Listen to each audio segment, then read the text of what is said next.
Sir আপনি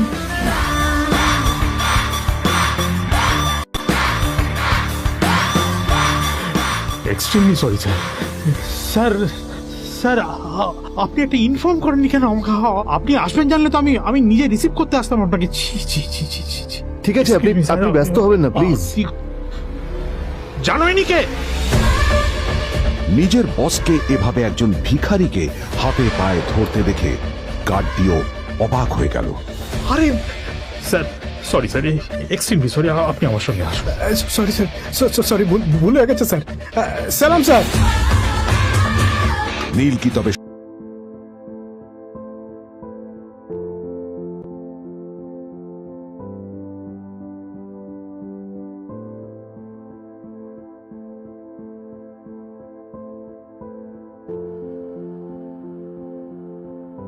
আদ্রিতার চোখে নীল ছিল নিছকই একজন চাকর।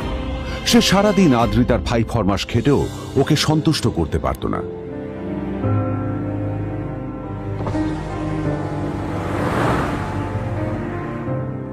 এত কিছুর পরেও কেন একজন ধনী বাবা তার মেয়েকে গরিব ছেলের সাথে বিয়ে দেন?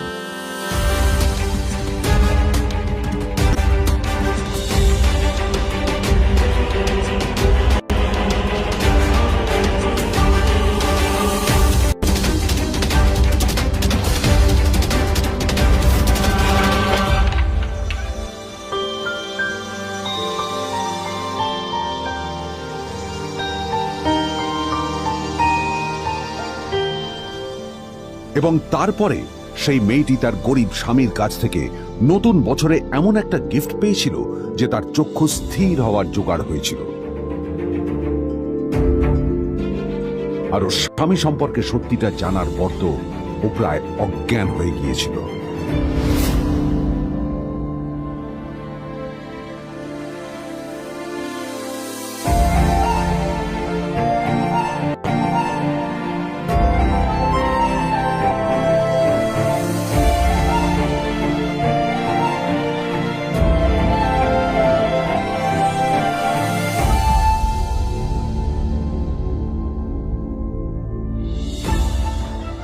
আমার বাবা সবচেয়ে বড় ভুল করেছে তোমার মতো একটা গরিব ছেলের সাথে আমার বিয়ে দিয়ে।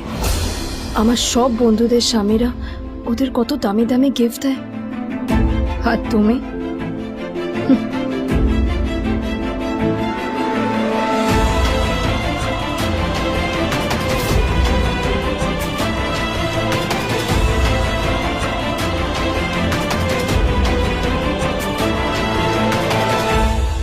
আদ্রিতা তার বাবার কথায় নীলকে বিয়ে তো করেছিল, কিন্তু ও শর্ত দিয়েছিল যেন বাড়ির বাইরের কেউ না জানতে পারে যে নীল ওর স্বামী।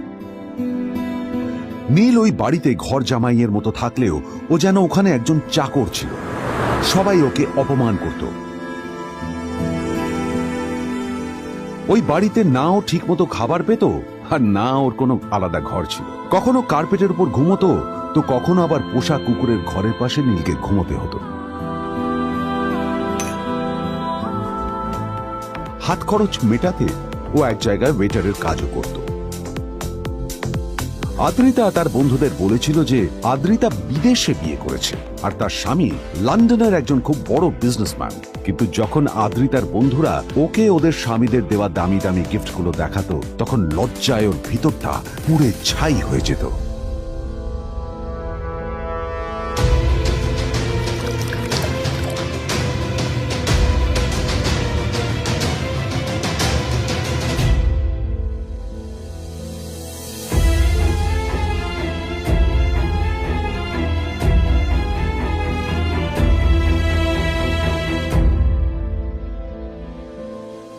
এই যে শোনো, নিউ ইয়ারে আমার একটা গিফট চাই তোমার থেকে।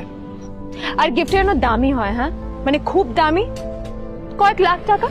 ওকে? কয়েক লাখ টাকা? কিন্তু অদ্রিতা, এত টাকা আমি একসাথে কখনো দেখিনি। তোমাকে এত দামি গিফট আমি কি করে দেব? এটা তো তোমার বিয়ে করার আগে ভাবা উচিত ছিল। একজন পুরুষ মানুষ হয়ে নিজের স্ত্রীর এইটুকু ইচ্ছা তুমি পূরণ করতে পারবে না? স্ত্রীর এই কথাগুলো নীলকে আহত করে। নিঃশব্দে ওখান থেকে চলে যায় নীল।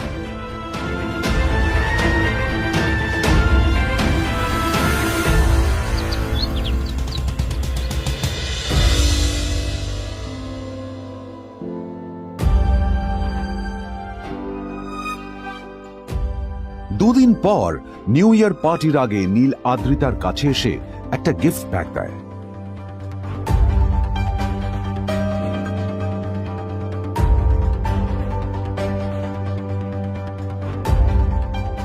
আদ্রিতা মুখ বেজার করে বাক্সটা খুলল, তবে তারপর বাক্সের ভেতরে গিফটটা দেখতেই ও চমকে গেল।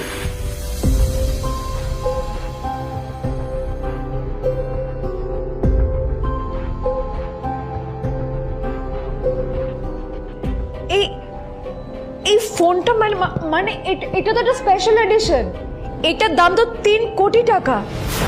তুমি এটা পেলে কোথা থেকে? আসলে আসলে এটা অরিজিনাল নয়। আমি ওই ফোনটারই একটা কপি এনেছি।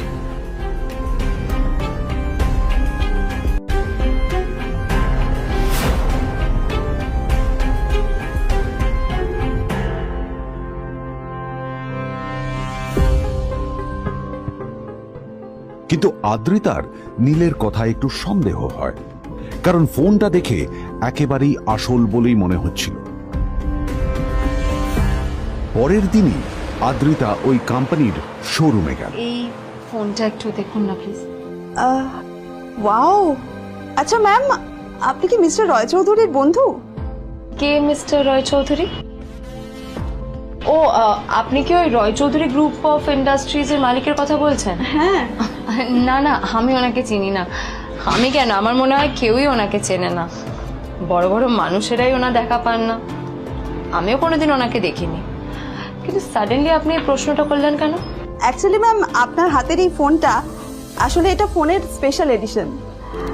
এই কাটিং, এই ডিজাইন, এই লোগো, এটা জাল করা ইজ নেক্সট টু ইম্পসিবল। আর গোটা ভারতে বিক্রি হওয়া এই ফোনের সেকেন্ড পিস এটা, যেটা মিস্টার রয় চৌধুরী কিনেছিলেন। সেজন্য জিজ্ঞেস করছি ম্যাম, আপনি এই ফোনটা কোথা থেকে পেলেন? তবে কি নীল মিস্টার রয় চৌধুরী, নাকি নীল এই ফোনটা চুরি করেছে? বেকার নীলের কাছেই কোটি টাকার ফোন কোথা থেকে এলো?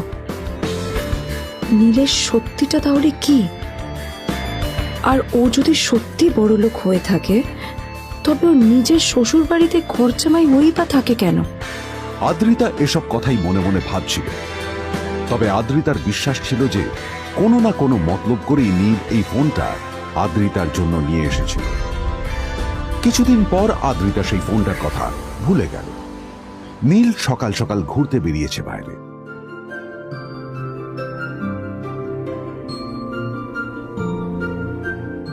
কটা বাজে রে? আমার খুব লেট হয়ে গেছে, বুঝলি? তোরা খেল, ঠিক আছে? তোরা খেল, আমি আসছি।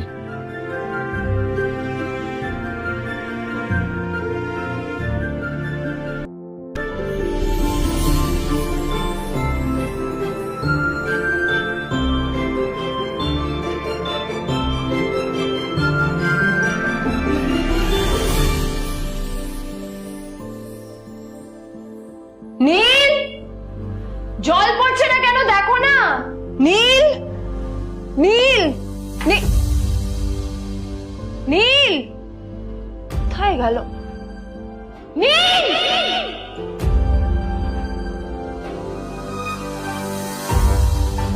নীল, নীলকে ডাকছে কেন বলতো? ওইদিকে বাড়িতে আদ্রিতা আর চিত্রা আশ্চর্য হয়ে গেল যে নীল হঠাৎ কোথায় উধাও হয়ে গেল। মা তোমাকে কিছু বলে গেছে নীল? হ্যাঁ, কোথায় গেছে ও? না, আমি ওর কোনো খোঁজ খবর রাখি না। এবার একটা কথা মনে হচ্ছে, ওকে না এবার একটু শীতে করতে হবে। একটা কাজে যদি আসতো ছেলেটা, যখনই কোনো কাজের কথা বলি ভ্যানিশ হয়ে যায়। আমি ওকে বলেছিলাম R&B গোল্ড এন্ড ডায়মন্ড থেকে আমার সেটটা নিয়ে আসতে, আনেনি। আনেনি। আজকেও ভালো করে অফিসে নিয়ে যাব, ভ্যানিশ হয়ে গেল। কোথায় গেল কে জানে। আমার ভাগ্যে জুটেছে এরকম একটা ছেলে। এই যে তুমি তুমি কেন বিয়েটা দিয়েছিলে আমাকে? এটা আবার কি বলছিস? আমার কি দোষ? দেখ, ওই অসভ্য ছেলেটার সাথে বিয়ে দিতে চাইনি। যা করেছে তোর বাবা করেছে, এটা আমার কোনো দোষ। তখনই হঠাৎ নীল সেখানে এসে উপস্থিত হলো, কিন্তু ও দুজনকে উপেক্ষা করে ভিতরে চলে যাওয়াই শ্রেয় মনে করল। এই যে লাট সাহেব ফিরলেন রাজকার্য করে। এদিকে এসো, তোমার ফাঁকিবাজির আলোচনাই এখানে চলছে। মা এসো। প্লিজ থাক, মা থাক, ভাল লাগছে না। এমনিতেই অফিসের জন্য আমার লেট হয়ে যাচ্ছে, আর বিজন আমার ওয়েটও করছে। বিজনের নাম শুনেই নীলের মুখটা ফ্যাকাশে হয়ে গেল। আদ্রিতা নীলকে উপেক্ষা করেই বলল, আরে যে এই ছেলেটার মতো আর একটা ফাঁকি বাজনা তুমি পাবে না। তুমি কেন দাঁড়িয়ে আছো? এই যে শোনো শোনো শোনো শোনো, দাঁড়িয়ে আছো কেন? তোমাকে আমি বলেছিলাম আর.এন. গোল্ড ডায়মন্ড তোমার সেটটা তুলেছো, তোলোনি তো। এইটা চাই না আমার। তুমি আমার সাথে অফিসে যাবে, ফেরার পথে তুমি সেটটা নিয়ে আসবে। তোমার জন্য সবসময় লেট হয়ে যাবে, তোমার জন্য রক্ত লাগে। আর ব্যাগটা নিয়ে ওর পেছন পেছন কোথায় যাচ্ছ? যা দিয়ে ওখানে রেখে এসো। নীল চিত্রার সাথে মাঝে মাঝে ঝগড়া করলেও তার স্ত্রী আদ্রিতার সাথে ও কখনো ঝগড়া করতো না। সত্য সব অপদার্থ।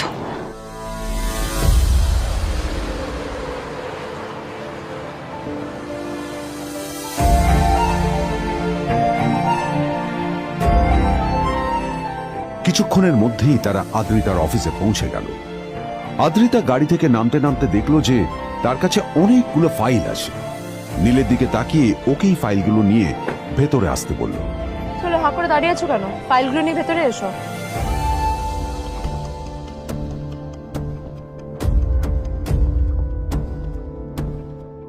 আদ্রিতা যখন ওর ক্যাবিনে পৌঁছলো তখন দেখলো সেখানে আগে থেকেই ওর বন্ধু এবং বিজনেস পার্টনার বিজন বসে ওর জন্য অপেক্ষা করছে।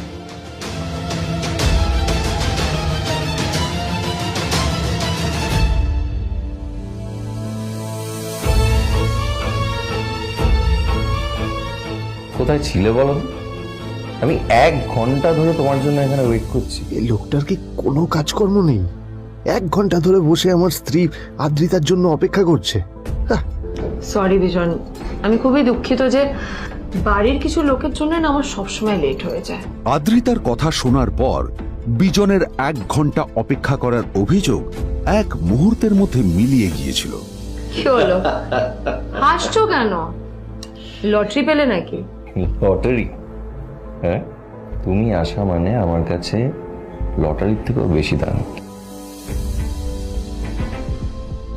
তবে তার থেকে কিঞ্চিত কম দামি একটা গিফট আমি তোমার জন্য এনেছি।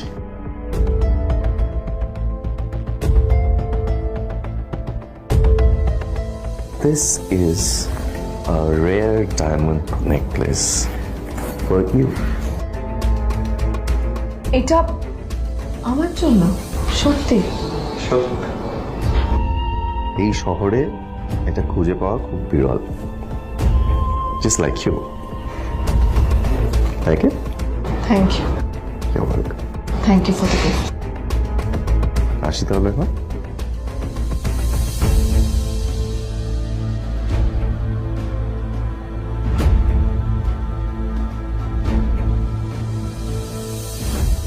আদ্রিতা, আমি আজ পর্যন্ত তোমাকে কোনো রকম উপদেশ দিইনি, কিন্তু আজ আমি তোমাকে বলতে বাধ্য হচ্ছি। এই যে এই লোকটা তোমাকে শুধুমাত্র ইমপ্রেস করার জন্য একটা নকল সস্তার হীরের গয়না দিয়ে গেছে।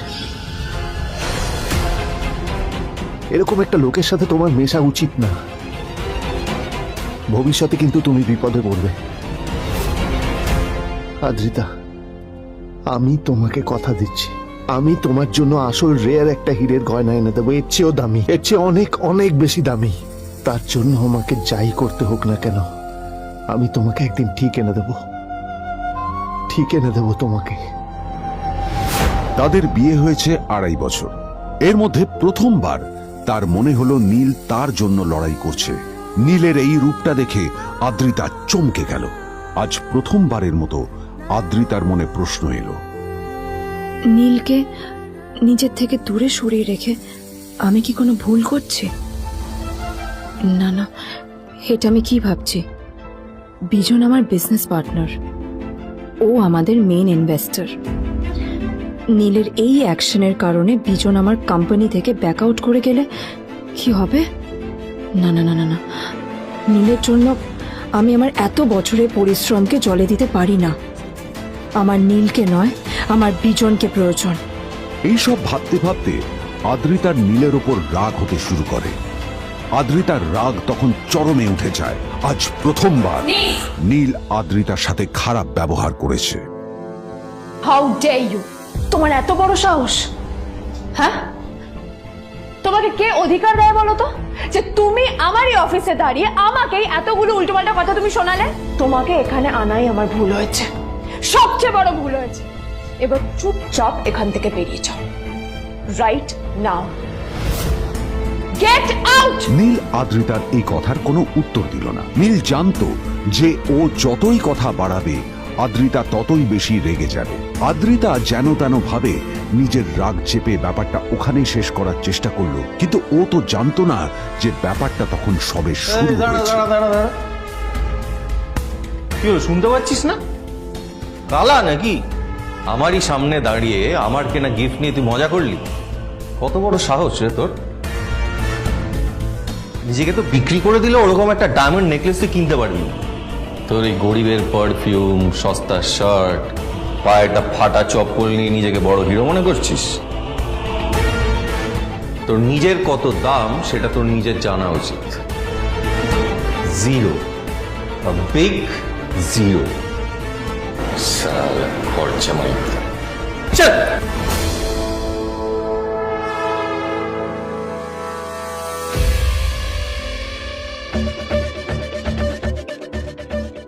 নীল তখনও ঝামেলা করার মেজাজ ছিল না, কিন্তু যখন কেউ অন্যের নীরবতা সুযোগ নিতে শুরু করে তখন কথা বলাটা প্রয়োজন। নীল আঙুল তুলে পেছনের দিকে ইশারা করে। প্রথম কথা, ওই যে ওখানে দাঁড়িয়ে আছে, ও আমার স্ত্রী।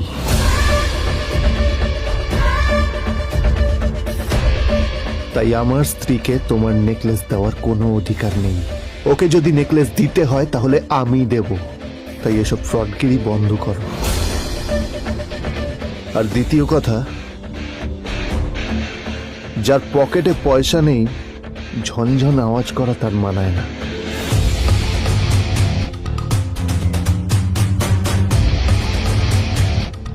নীল বিজনকে তার সোয়াগ দেখিয়ে বেরিয়ে গেল।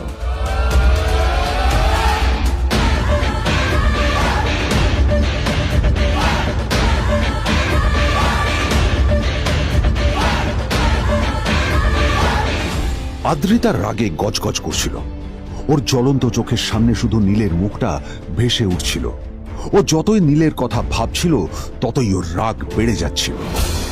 গত কয়েক মাস ধরে আদ্রিতার কোম্পানির অবস্থা একেবারেই ভালো ছিল না। আদ্রিতা তা সামলানোর আপ্রাণ চেষ্টা করছিল। কি যে করবেও সেইটাই বুঝে উঠতে পারছিল না। তারপর বিজনের সাথে ওর দেখা হলো, আর তখনই বিজনের সাথে ওর বন্ধুত্ব হলো। বিজন একটা খুব বড় পরিবারের সদস্য।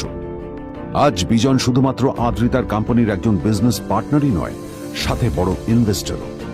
আর শুধুমাত্র বিজনের কারণেই আদ্রিতার কোম্পানি এখনো চলছে। এই কোম্পানির সমস্ত লস বিজনই বহন করে এবং আদ্রিতারও ওকে তাই খুব প্রয়োজন। বিজনের সাথে বন্ধুত্ব করা আদ্রিতার পক্ষে সহজ কাজ ছিল না। অনেক কাঠখড় পুড়িয়ে আদ্রিতা ওর কাছাকাছি এসেছিল। সবকিছু ঠিকঠাকই চলছিল, সবকিছুই আদ্রিতার প্ল্যান অনুযায়ী হচ্ছিল, কিন্তু নীল আজ এসে সবকিছু নষ্ট করে দিল। জাস্ট কি দরকার ছিল বুঝতে পারছি না। কি দরকার ছিল নীলের বিজনকে এতগুলো কথা শোনানোর? এবার বিজন আমাকে টাকা দেবে কিনা সেটাও জানি না, আমার কোম্পানিতে ইনভেস্ট করতে চাইবে কিনা সেটাও বুঝতে পারছি না। কি করব?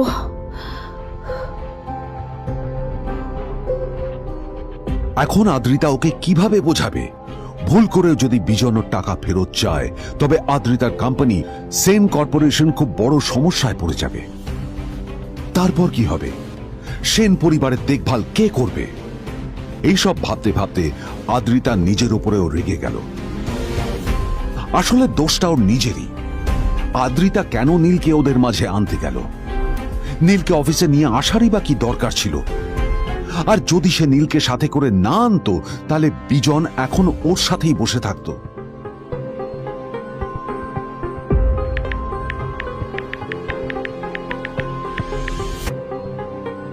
প্যামেলা, আমি মিটিংয়ে বেরোবো, আমার চেঞ্জটা একটু নিয়ে এসো প্লিজ।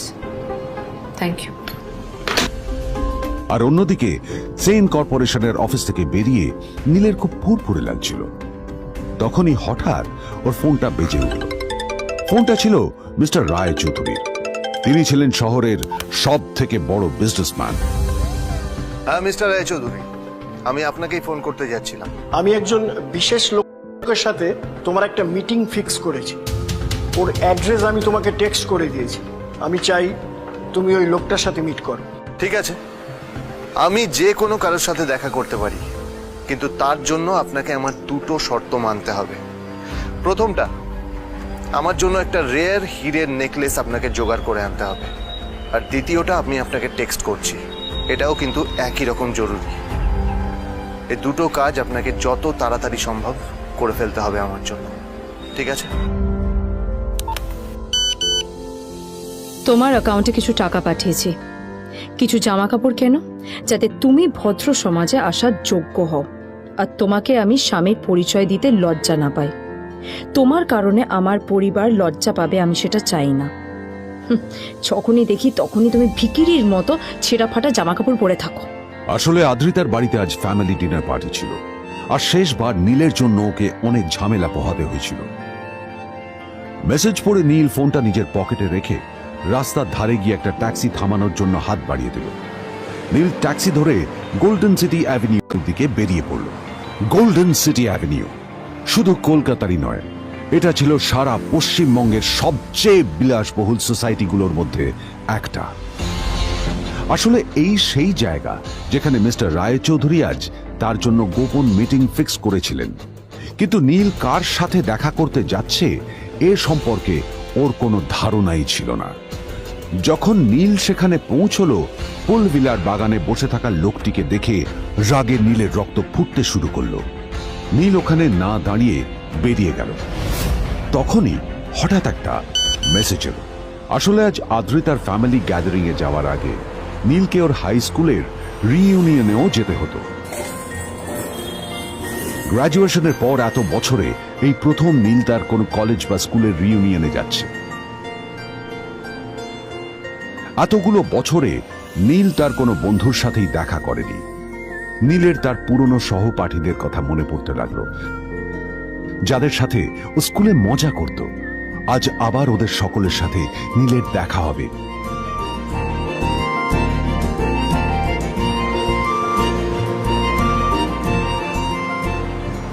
আর এই সব কিছু ভেবেই নীল এক্সাইটেড হয়ে যাচ্ছে। আসলে সোহিনীকে নীল তার স্কুল টাইমে পছন্দ করত।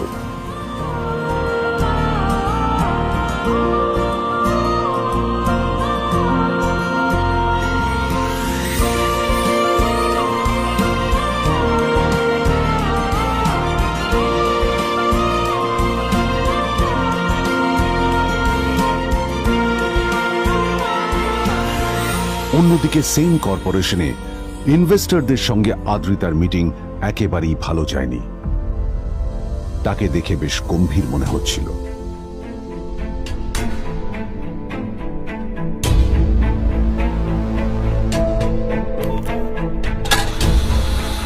ভাই, পৃথিবীতে এমন লোকও আছে, কি দেমাগ দেখলি? হ্যাঁ, কাজকর্ম তো কিছু করার নেই, আর কিছু করেও না। হ্যাঁ, শুধু চলে এসছে আমাদের ম্যাডামকে রাখাতে। এই 1 বছরে না কিচ্ছু বদলায়নি। আরে আমি তো ভেবেছিলাম যে এর সাথে ম্যাডামের আর কোনো সম্পর্কই নেই, কিন্তু না, এখন যা দেখছি উল্টে ম্যাডামের মাথায় উঠে নাচছে। আমার মাঝে মাঝে মনে হয় এদের দুজনের বিয়ে কিভাবে হলো। আর বিয়ে তো অনেক পরের কথা, 2 বছর হয়ে গেল এদের এখনো ডিভোর্স হলো না। হ্যাঁ, আমার তো ভাবলে কিরকম অবাক যা লাগছে। বলেছিস।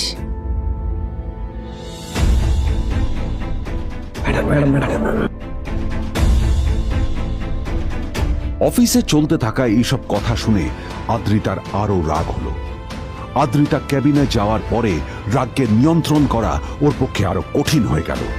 ও তখন বুঝতেই পারছিল না যে ওর রাগ কিভাবে নিয়ন্ত্রণ করবে। আদ্রিতা এটাও ভাবছিল যে নীলের জন্য ওকে আর কত অপমানিত হতে হবে। এসব ভাবতে ভাবতেই আদ্রিতার চোখ গেল ওর বাবার ছবিটার দিকে।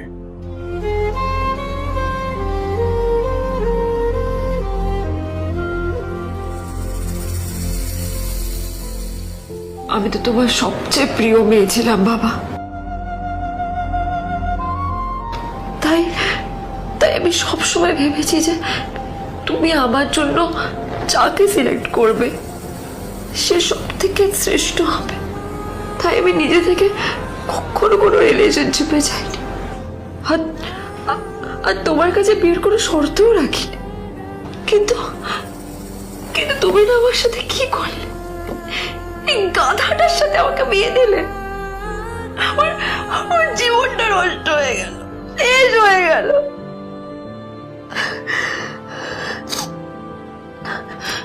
আমি যদি একটু জানতাম যে ও ও কিছু করে না, ঘর চাপাই হয়ে থাকবে, এইসব কাজকর্ম করে, তাহলে আমি কোনোদিনই বিয়েতে রাজি হতাম না বাবা, কোনোদিন না, কোনোদিন।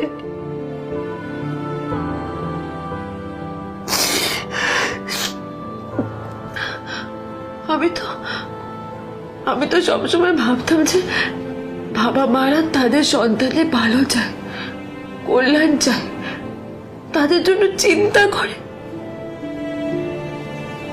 কিন্তু কিন্তু বাবা, তুমি আমার জন্য একটু চিন্তা করোনি। তুমি শুধু তোমার শেষ কর্তব্যটুকু করতে চেয়েছিলে, শেষ ইচ্ছাটুকু রাখতে চেয়েছিলে, পালন করা হয়ে গেছে, আর আমাদের তুমি ছেড়ে চলে গেলে। তুমি আমাকে ছেড়ে চলে গেলে।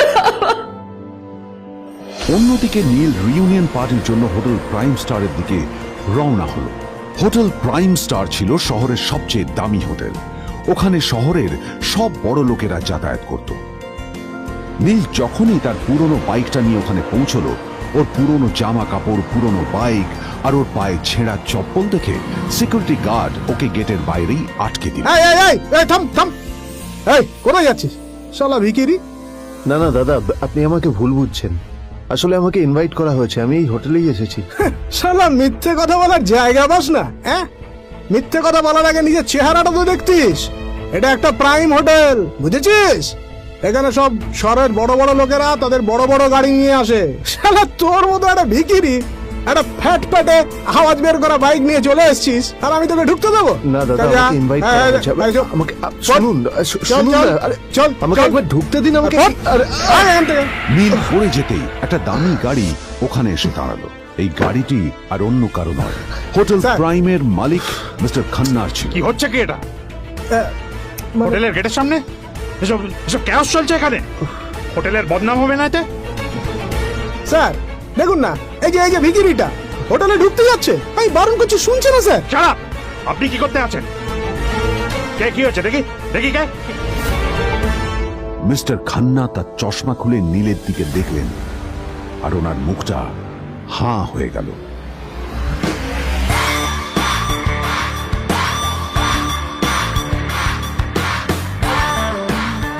নীল স্যার, আপনি?